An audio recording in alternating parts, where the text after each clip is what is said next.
सुप्रभातम 9 बजे 18 मिनट है। ये जो नागर जी का जो ढाबा है उसका मालिक मेरे सामने बैठ के पूरा आधा घंटे तक आध्यात्मिक भाव को लेकर बातचीत किए। मैं थाली पकड़ के क्यों चल रहा हूँ उसके ऊपर बातचीत हुई।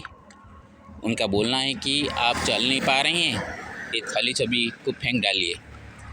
मैं उनको बताया जब मैंने उड़ीसा से निकला तब 10,000 किलोमीटर मैंने पैदल चला हूँ। जब निकला था तो विशाखापट्टनम में मेरा सभी गुम हो गया था। 2 टावल से मैंने बाहर निकला था।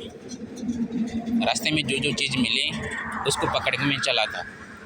तो 10,000 किलोमीटर ऐसे चलते चलते उस वक्त इतना थैली तो मेरे पास नहीं था, तो मेरे को क्या प्राप्त हो गई।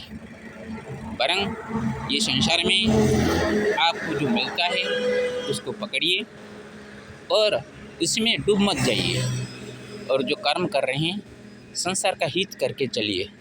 मैं भी अभी पदयात्रा जो कर रहा हूँ इसका एक ही मकसद है कि जो कुछ मेरे से कुछ कुकर्म हुआ होगा या कुछ खराब काम किए होंगे उसका दुष्परिणाम नष्ट हो जाए और मेरे सामने जो लोग हैं संसार में सबका मंगल हो। मैं उनको बताया मैं कभी मुक्ति नहीं चाहता हूँ। मुक्ति चाहने पर आपको क्या मिलेगा? आप कुछ चीनी बन जाएंगे तो चीनी का मिठास आपको पता कैसे चलेगा?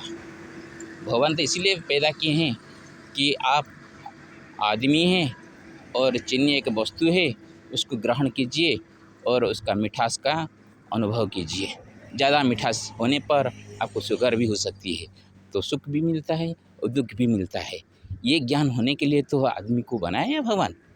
मैं इसीलिए संसार में जो लोग अपने कर्म के फल भोग रहे हैं, मैं भगवान को प्रार्थना करता हूँ कि सबका कर्म कैसे सही हो और कोई भी इस प्रकार का दुखी न बने, इस तरह का हो, ये मन में रख में चल रहा हूँ। उनको बताया बुद्धेश्वर मंदिर का निर्माण के हेतु मैंने पदयात्रा निकला हूँ।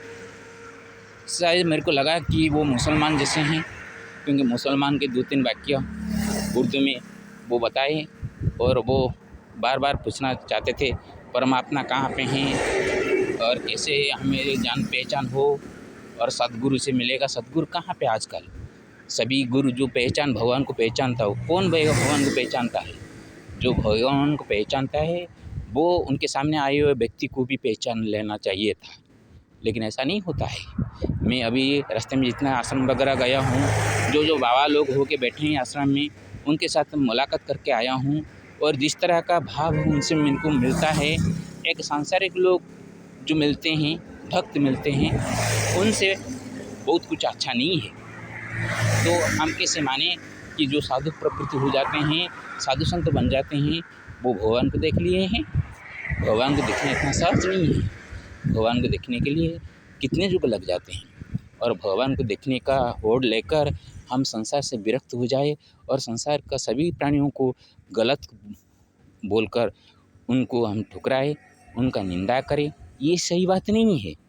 ये सभी बात जब मैंने बताया वो खुशी हो गए, मेरे चरण प्रणाम करके वो वहाँ उठे और मैं आगे बढ़ा।